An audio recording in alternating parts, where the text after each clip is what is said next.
Introduction. Collectivist egoism. No two words better describe nationalism. Why am I not a nationalist? Answering such a question begins with the articulation of a definition. To begin any serious political consideration without a clear definition is amongst the greatest mistakes one can make. Nationalism describes a political ideology, and what's more, a philosophy. A philosophy which claims that an in-group should pursue its interest without consideration for the well-being of the out-group. Nationalism is in essence a moral claim pertaining to the behaviour of in-groups. A moral claim that asserts the necessity of collectivist egoism. Nationalism claims that within an in-group there should be no conflict and complete cooperation, to the point that the in-group is essentially a singular organism. This is where nationalism becomes a fascistic tendency. In-groups are essentially viewed as singular entities, which behave according to egoistic urges. Urges that are typically identified as lying in the nature of the cells which make them up. Those cells are of course people. In-groups are singular organisms to the nationalist. Singular organisms made up of many cells, which should cooperate flawlessly. Organisms with a singular interest shared by each and every one of the cells that they consist of. And while the interests of the different cells are completely unified, the interests of different organisms are in complete conflict. Nationalism, as I describe it, is not mild or moderate. It is inherently a violent, far-right force. Nationalism, as I define it, is inherently a fascistic force. Nationalism, as I describe it, is largely akin to the way jingoism and ultranationalism are used in common parlance, to the extent that such words are used in common parlance. It is defined by two major factors: collectivism and egoism.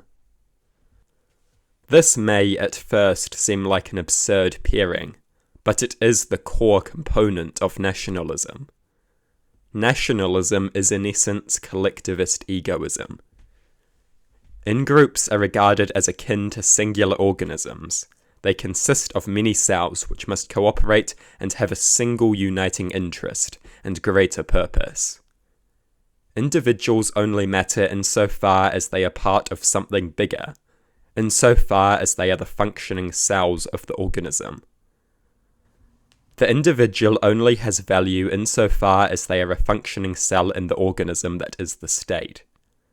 What is the in-group which unifies these cells to create this political organism? A shared ethno-linguistic identity. This acts as the blueprint for the people to organize into the nationalistic state, for the cells to organize into the egoistic organism.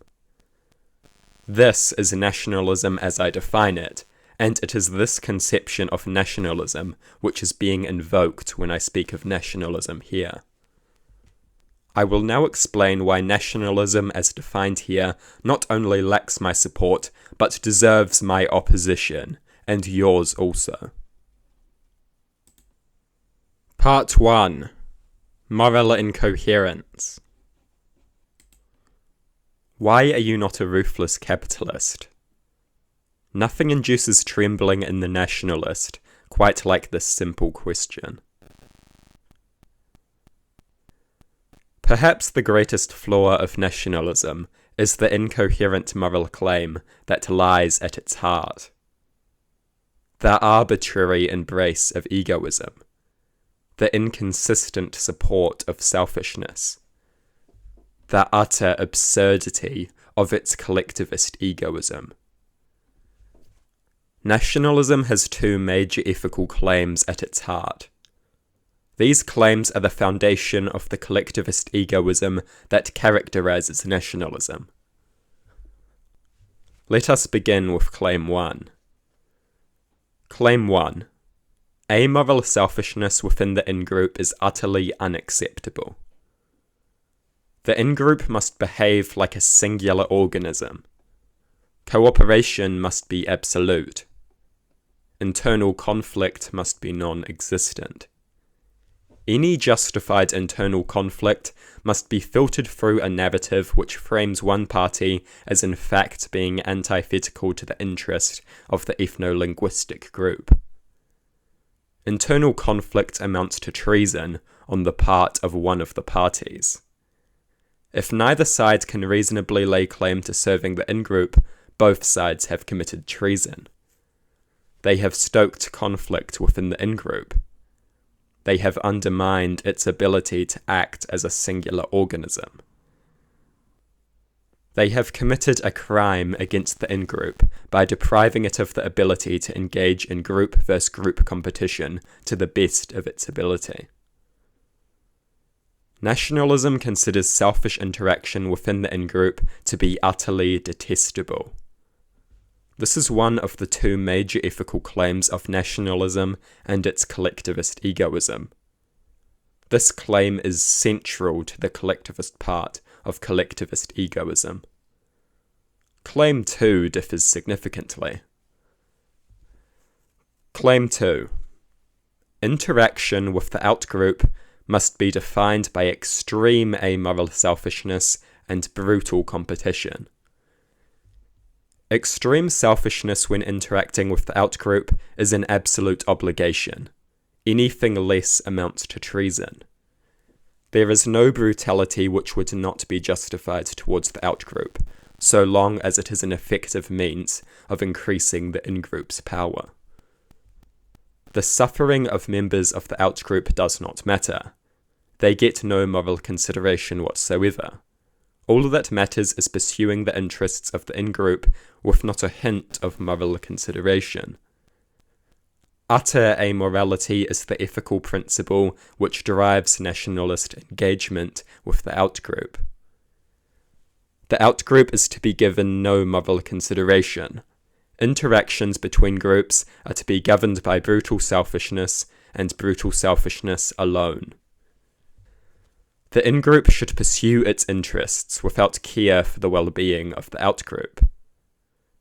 To the extent that it can even be called an ethical claim, this is the second ethical claim of nationalism and its collectivist egoism. This claim is central to the egoism part of collectivist egoism. There is something of an incoherence to these claims. They conflict. The nationalist expects utter selflessness and cooperation to dominate behaviour within the in-group. The nationalist expects selfishness of the cruelest variety and brutal competition to dominate behaviour between in-groups. The nationalist offers polar opposite philosophical guidelines to interaction within the in-group and to interactions between in-groups. Nationalism is collectivist egoism. Such conflicting claims are essential to collectivist egoism.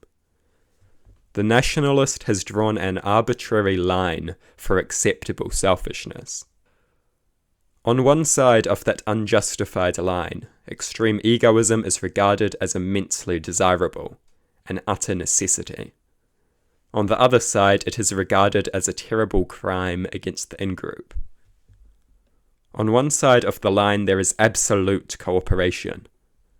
On the other side there is extreme competition. On one side of the line there is immense selfishness. On the other there is complete selfless devotion to the in-group.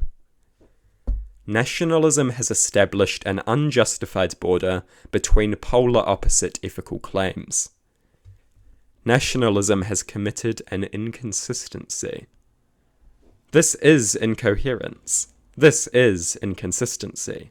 This is nationalism. Two entirely opposed philosophies occupying two sides of an arbitrary, unjustified border. That is nationalism. That is collective egoism. How can it be that selfishness amongst nations is utterly desirable, while selfishness amongst individuals is immensely undesirable. If selfishness should be embraced, it should be embraced consistently. Selfishness could not be embraced any more inconsistently. How can collective egoism look in the mirror without roaring with laughter at the joke that it sees? Yet no laughter is heard. For mirrors require introspection, and there is not a nationalist who practices it, for he would not be a nationalist for very long. Collectivist egoism is incoherence embodied. Nationalism is the embodiment of incoherence. Two opposite philosophies, occupying different sides of an unjustifiable border. The inconsistent and indefensible embrace of selfishness. The nationalist will proclaim, if it is in our interest, why shouldn't we commit all the cruelty, depravity, and inhumanity in the world? And yet the nationalist despises none so much as the ruthless capitalists and organised criminals who followed his philosophy with absolute perfection. Nationalism is the inconsistent embrace of selfishness. It is the drawing of an unjustified line between good selfishness and bad selfishness. It is an ideology of indecisive idiocy. An ideology of fools sitting at a crossroads between a consistent embrace and a consistent condemnation. Try as they might to convince themselves that their arbitrary scribbles are of some substance, they will never escape their utter incoherence. For if one should pursue one's interest without consideration of others with regard to outgroups, why should they not apply the same logic within the in-group? If group relations should be regarded as amoral, there is no reason that relations between individuals should be treated any differently. Never has a nationalist successfully explained why such implications are anything but inconsistent. The arguments in defense of this inconsistency, this incoherence, this indecisiveness, are very nearly non-existent and completely unconvincing. Infinitely stronger arguments can be made for consistency in either direction, although one side ultimately wins out. As a moral doctrine, the incoherence of nationalism is categorical. Nationalism's collectivist egoism is incoherent. An inconsistent embrace of selfishness is its defining factor. It must be made consistent. It can be made consistent in two different ways. Each way leads to a very different philosophical destination. Both ways lead to the abandonment of nationalism. The death of nationalism is the natural consequence of consistency. The abandonment of collectivist egoism is a necessity if any semblance of consistency is to be maintained. Nationalism must make its endorsement of amoral selfishness consistent. In doing so, it can call all amoral selfishness wrong by making claim 2 consistent with claim 1. Amoral selfishness is undesirable and wrong within the in-group and between groups. This necessitates an embrace of internationalism and rejection of nationalism. Or, alternatively, it can endorse selfishness consistently and make claim 1 consistent with claim 2. Amoral selfishness is desirable both within the in-group and between groups. This necessitates a war of all against all attitude, the kind of attitude we would associate with a ruthless capitalist or an organized criminal. By making these things consistent, nationalism does away with its incoherence. It liberates itself from the unjustified arbitrary line upon which it is founded.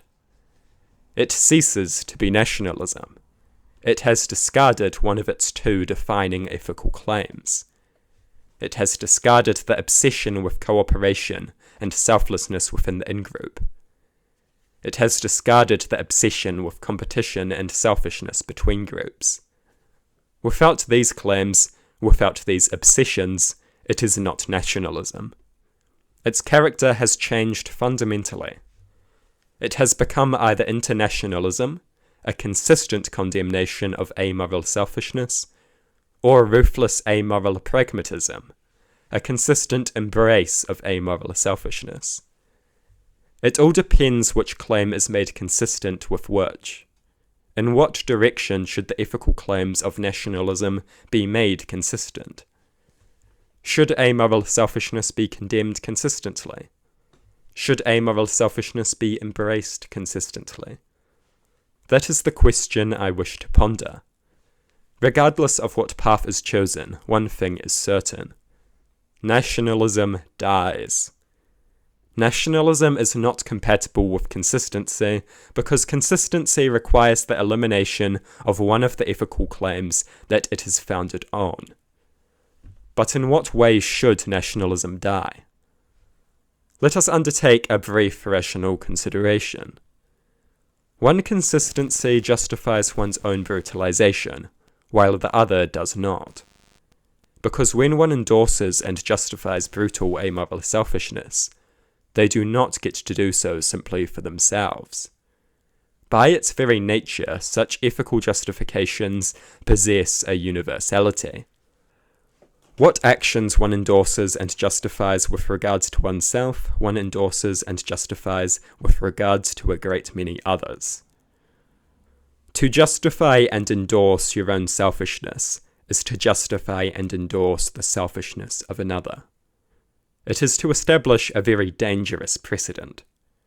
And it is in this regard that the consistent embrace of amoral selfishness so neatly lays the groundwork for one's own suffering.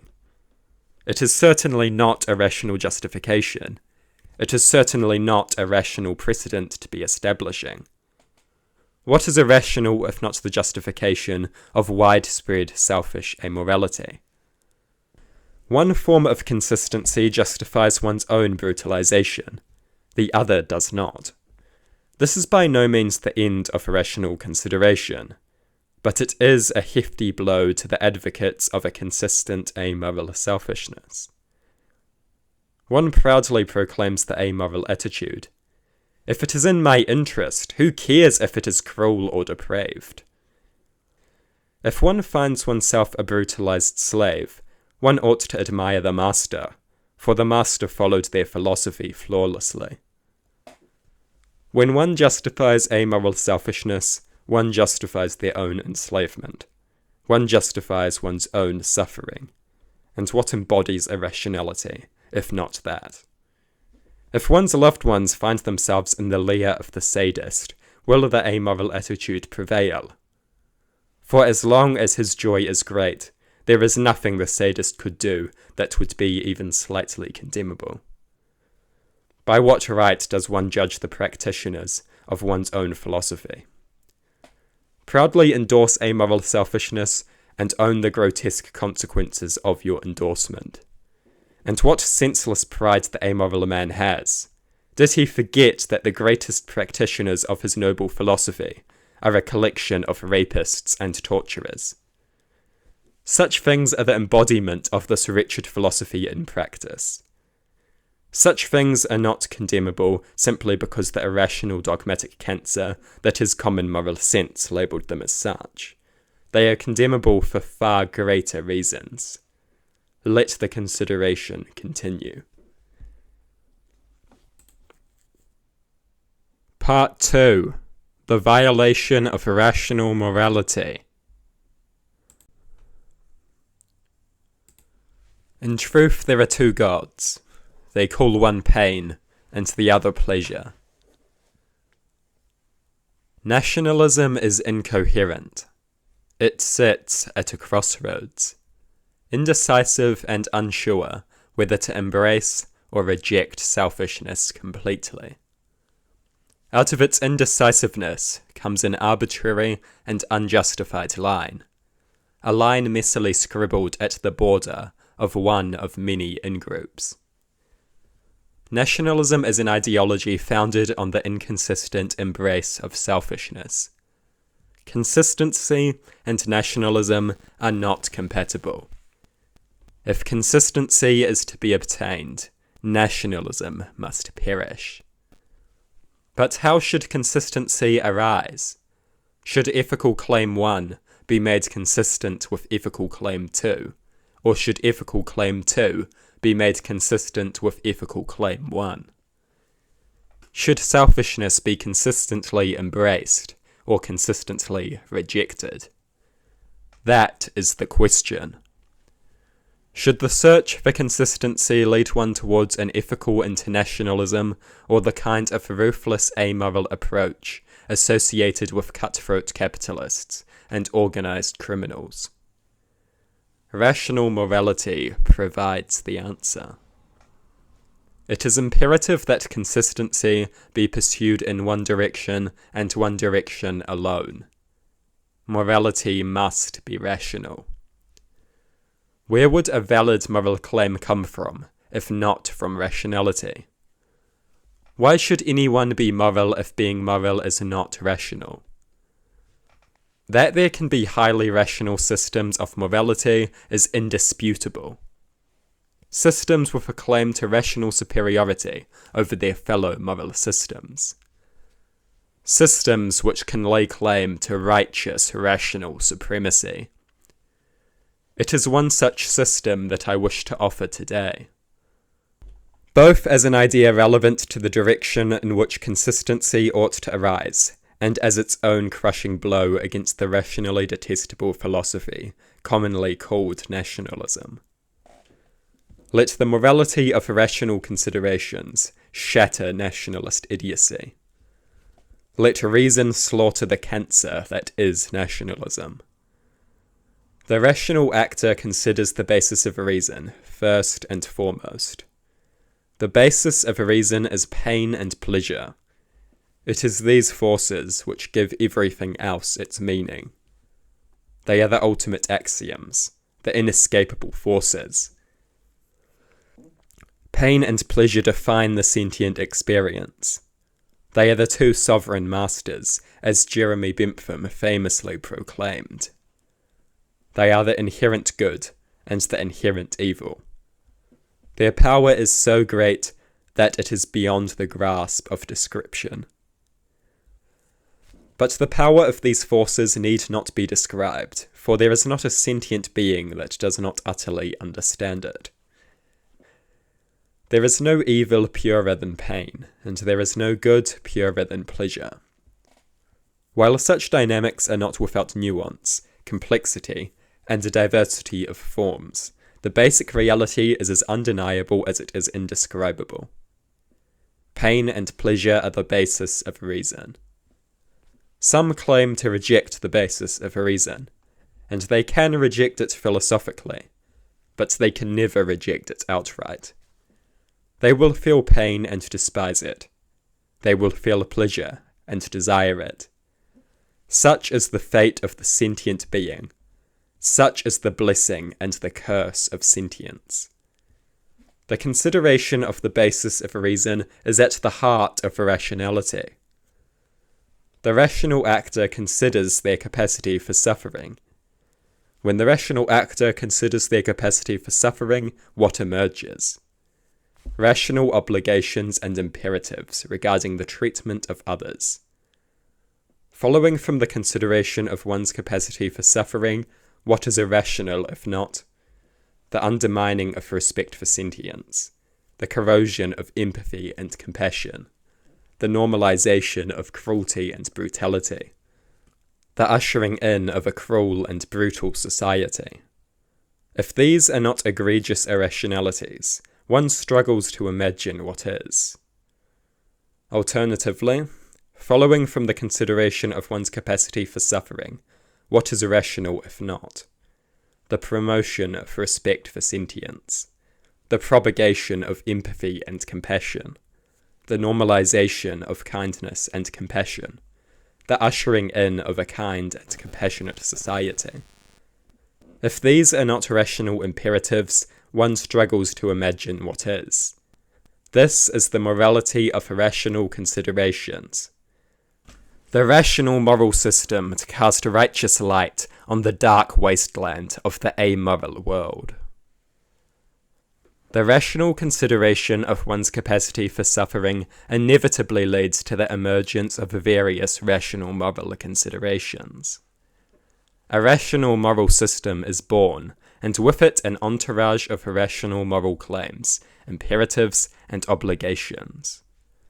The applicability of this irrational moral philosophy to the question of nationalism's consistency should be immediately obvious.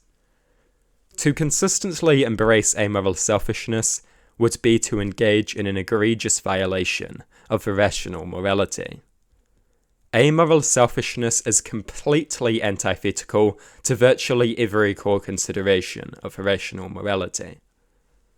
The rational cannot resolve the contradiction of nationalism by embracing amoral selfishness consistently. The rational must pursue consistency in the direction that is compatible with irrational morality. The rational must consistently oppose amoral selfishness. That is the only rational way that nationalism can be liberated of its contradiction. That is the only rational way that nationalism can meet a philosophic demise. The severe rational revulsion triggered by nationalism is not, however, born out of its philosophically incoherent and contradictory nature alone. To give that impression would be a terrible mistake. Even ignoring its incoherence and contradictions, nationalism is irrationally detestable. While its incoherence is worth invoking in any serious criticism, it is by no means the only nail in the coffin. For as great as its internal contradictions may be, the most egregious inconsistency with which nationalism can be charged is perhaps the most egregious inconsistency of all: inconsistency with irrational morality. Nationalism is inconsistent with irrational morality, severely inconsistent with irrational morality, and as the name may suggest, to be inconsistent with irrational morality is to be inconsistent with irrationality itself. On these grounds I charge nationalism with irrationality, severe irrationality. Here I wish to take aim predominantly at nationalism's second defining ethical claim: that group relations should be dominated by amoral selfishness and brutal competition. That any cruelty or brutality, depravity or inhumanity is just, so long as it is in the interest of the in-group. Such an assertion represents a categorical rejection of the rational moral imperative, and therefore rationality itself. Nationalism is fundamentally cruel, brutal, depraved, inhumane, and amoral. It is these words which quintessentially embody its attitude towards the outgroup. And for this reason nationalism is detestable, but not just detestable. It is irrationally detestable. Nationalism is a rejection of the rational moral considerations, and therefore a rejection of rationality itself. Nationalism is an irrational disgrace, a manifestation of irrational moral theorizing. This is perhaps the philosophical truth which deals it the most crippling of many fatal blows. Nationalism's rejection of the rational moral considerations is philosophical suicide. Let it never be forgotten that nationalism is not merely incoherent, inconsistent, bad, wrong, or evil. Nationalism is the most intensely pure embodiment of such disapproving sentiments. Nationalism is irrational.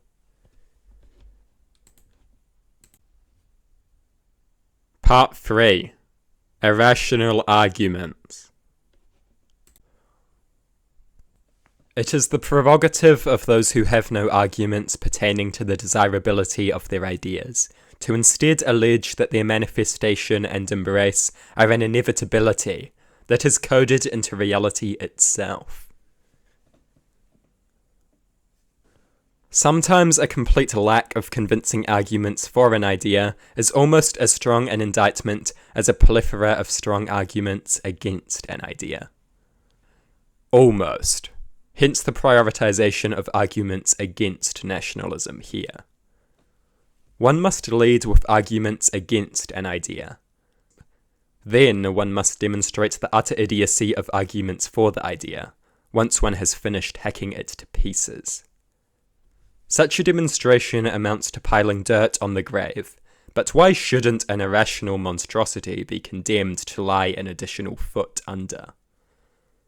Nationalism has already faced philosophical destruction, yet the rational detestability on which the nationalist philosophy is founded makes what little can be said to remain of it more than deserving of complete annihilation. For it is not merely that nationalism is itself egregiously irrational. Its egregious irrationality is equally present in the arguments with which it seeks to philosophically advance itself.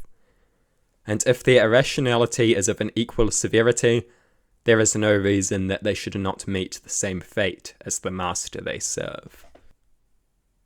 It is not merely nationalism that faces philosophical destruction, but naturally also the mindless idiocy upon which it seeks to win philosophical favour. Let us ponder and pry apart three major arguments in favour of nationalism. Let us begin with the appeal to nature, advance to the appeal to history, and finally deal with the nationalists' rejection of utopianism. The next most philosophically damning thing after an idea being horrendously irrational is the arguments in favour of it being horrendously irrational. The nationalist loves nothing more than the appeal to nature. Many nationalists found their philosophy on a conception of human nature. A conception of human nature which asserts that we are creatures dominated by brutal, amoral tribalism. Supposedly a tendency for such behaviour is part of our nature, and the existence of this tendency supposedly justifies its embrace. That we have a capacity for tribalism, a tendency even, is something that only a fool would deny. But the logical leap from recognising a tendency to supporting its embrace is nothing short of incredible. We also exhibit a tendency for greed, gluttony, selfishness, irrationality. Or the thing the nationalist despises the most of them all, the much-hated decadence. That we have a tendency for these things, just as we have a tribalist tendency, is undeniable. And yet you will not find the nationalist arguing for the embrace of these things, at least not with any semblance of consistency. If tribalism must be embraced because we have a natural predisposition for it, then one must also embrace greed, gluttony, selfishness, irrationality, and worst of all, decadence. The nationalist will not be embracing these things, because the nationalist is not a consistent creature, as has already been thoroughly demonstrated. But the issue with nationalist reasoning in this regard is not the mere inconsistency of it all, as notable as that is, and it would be a mistake to suggest that this argument is an idiotic one solely on the grounds that it is an inconsistent one. No, it is more than merely inconsistent. It is irrational, and it is weak. It is irrational because the rational actor recognizes that we have irrationally undesirable tendencies, enemies within. The rational actor recognizes that these enemies within must be understood and controlled. Supposedly self-control is a foreign idea to the nationalist. They are primitive creatures, overcome by the most savage parts of their nature.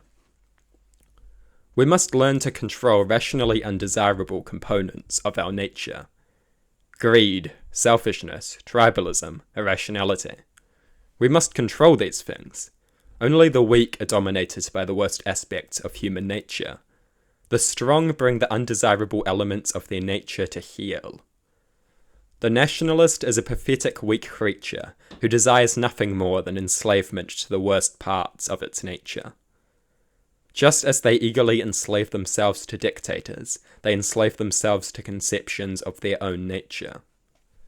The nationalist appeal to nature is most wrong in its irrationality, its refusal to recognize the reality, that we can and should control and crush the rationally undesirable components of our nature. We can and should crush greed, selfishness, tribalism, and irrationality to the extent that we can. The nationalist denies this truth because they are a weak, pathetic being which desires enslavement to their own nature. They are a primal savage creature to whom irrationality and self-control are alien concepts. They understand that we can and should control our rationally undesirable tendencies when it comes to greed, selfishness, and irrationality. They conveniently forget about their agency when doing so allows them to justify the primal savagery that they call an ideology. Conceptions of nature have their own intriguing nature, namely a natural predisposition to become self-fulfilling prophecies. One would be wise to remember that when inventing conceptions. One would be equally wise to remember that human nature is the capacity for a great many conflicting things. That much should be clear to any reasonable person. We have natural capacities for competition and cooperation, cruelty and compassion, selfishness and selflessness, rationality and irrationality. The world is full of examples of the extremes of each of these conflicting things. Human nature is not one thing.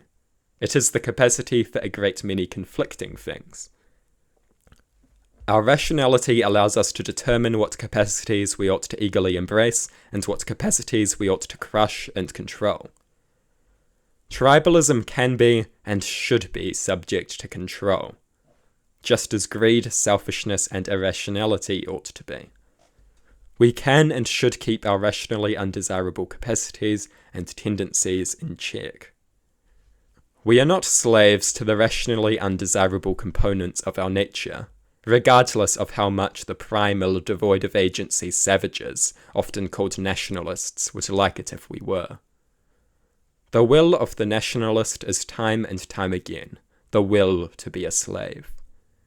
Be it a slave to a conception of a nation, a slave to a man, or a slave to a conception of one's nature. Let us not mistake the will to be a slave for a sound argument.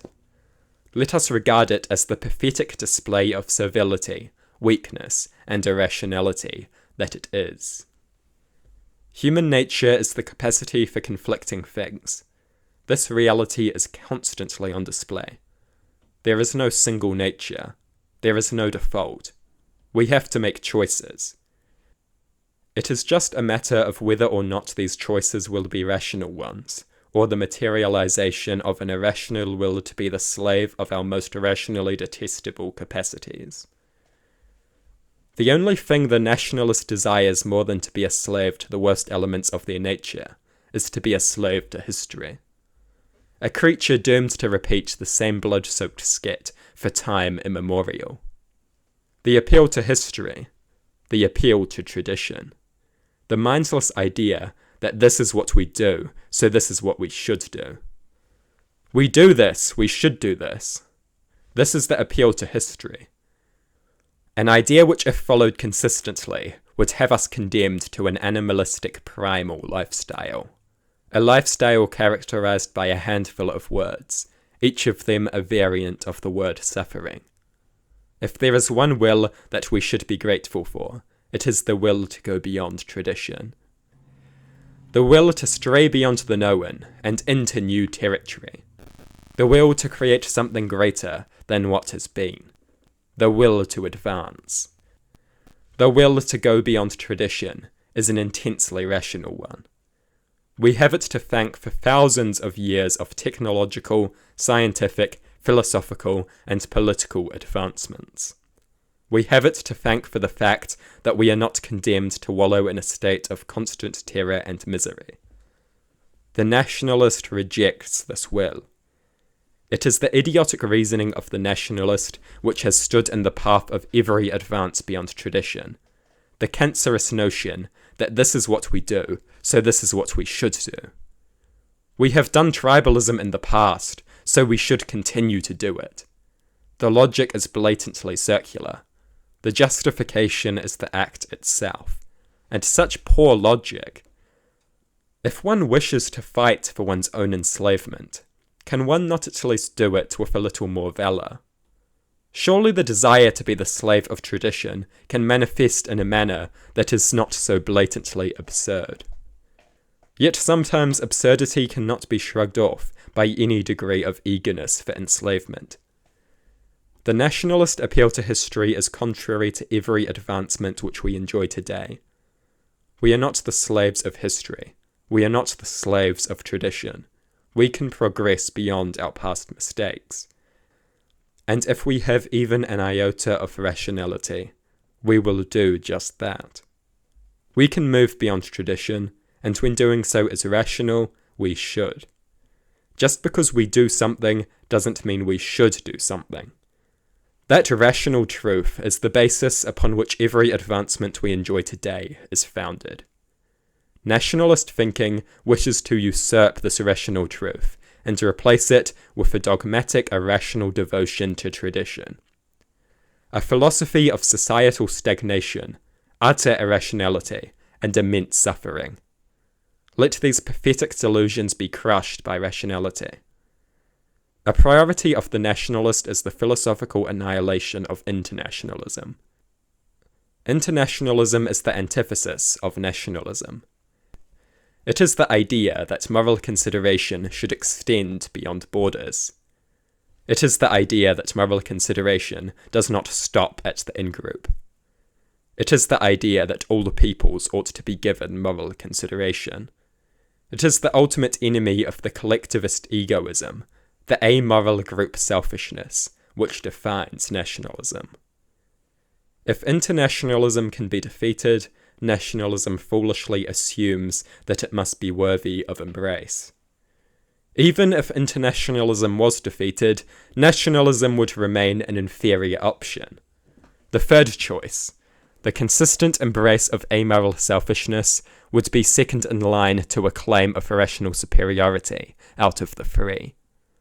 Regardless of this reality, let us address the nationalist attempt to philosophically annihilate internationalism. Nationalists are lacking even more greatly in creativity than rationality. They will consistently field one argument over and over again in an attempt to disprove internationalism. This argument is the assertion that internationalism is a utopian fantasy, which will never happen. This argument is very closely tied to the previously considered arguments. In many regards, it is reliant on them. But let us consider this accusation. The fact of the matter is simple. Internationalism is rationally desirable. There is no good reason to believe that internationalism is not achievable. Every good idea is a utopian fantasy until it isn't. Humanity has advanced from a state of primitive, animalistic cave dwelling to modern societies which are incredibly advanced. The step towards internationalism is comparatively small. The idea of nation-states, democratic government, human rights, the rule of law, and so much more would have seemed like an immense utopian fantasy for the vast majority of human history. Yet each and every one of these things stand as serious forces in the modern world. Nationalists argue that we are too tribalistic for internationalism.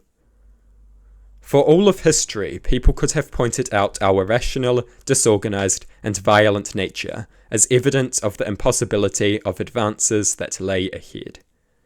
A man of the Dark Ages could easily proclaim society could never abolish depraved, violent retribution. Human nature is just too cruel, sadistic, and vengeful. Such a sentiment would have seemed commonsensical for much of human history. And yet many modern societies are comparatively devoid of the sadistic retributive violence that dominated the Dark Ages and so much of past times. Something is a utopian fantasy until it isn't. The step from cave dweller to modern democratic societies is far larger than the step from modern society towards internationalism.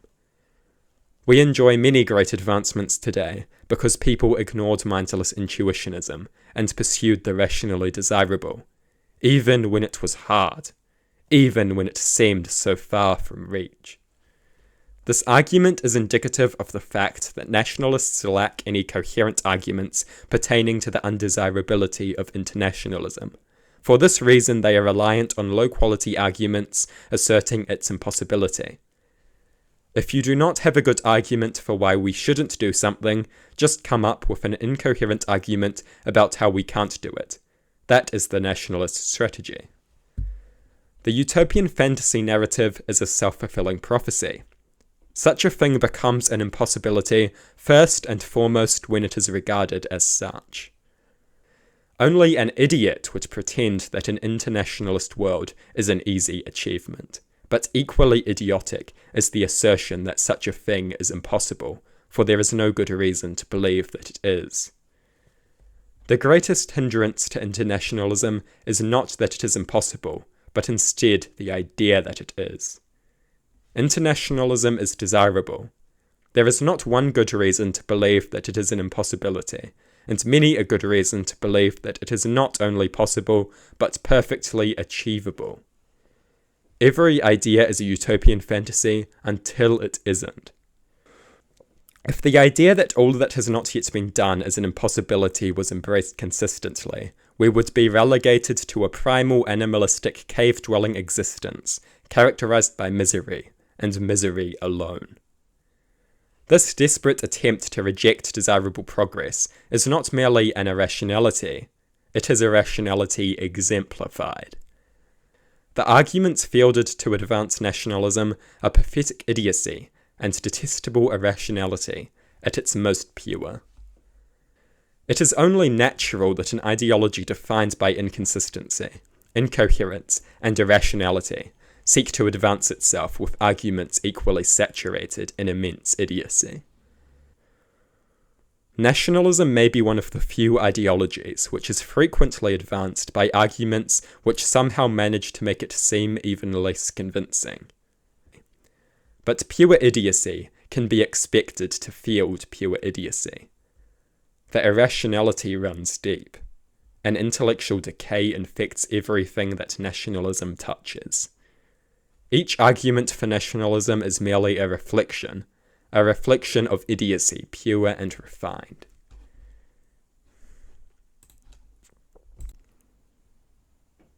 Conclusion. The rational should not only not be nationalists, they should consider nationalism among their greatest enemies. For the extent to which nationalism is rationally detestable is of an immensity which no metric could ever hope to quantify. Indeed, any attempt at quantifying such a thing would do it an injustice, by implying that the idiocy on display is anything less than infinite. The continued existence of nationalism owes a lot to the complete absence of philosophical introspection, which is characteristic of much of society. Introspection and rational consideration are the great enemies of irrationality. The tragic absence of these things is largely to blame for the cancerous influence that is widespread irrationality. Nationalism is irrationality embodied. It is founded on inconsistent and incoherent moral ideas. It is completely at odds with rational morality, and by extension, rationality itself. It is advanced by arguments so idiotic that no existing word can properly grasp their appalling intellectual failures and immense rational detestability. Nationalism is an idiocy-saturated joke. It is important to remember that nationalism is not merely bad, evil, or wrong. Nationalism is the purest form of such sentiments. It is irrational, and intensely so. Sometimes we are overcome with the delusional notion that such ideas are beyond judgment, that they are in some sense equal opinions. Such sentiments are gravely mistaken. We have tools that we can use to judge ideas.